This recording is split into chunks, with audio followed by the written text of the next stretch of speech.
How to make a void check for your Chase checking account.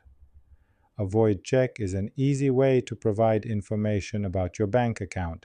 First, take the checks you got from your Chase banker when you opened your account. Detach one of the checks, then write large letters "void" across the check. It means that the check cannot be used. When mark the check as void, make sure to use a permanent pen. This way it cannot be altered and be used to withdraw funds via mobile check deposit or via deposit at an ATM. After you write the void letters, you can hand the check to your employer. This check cannot be used to withdraw money from your account.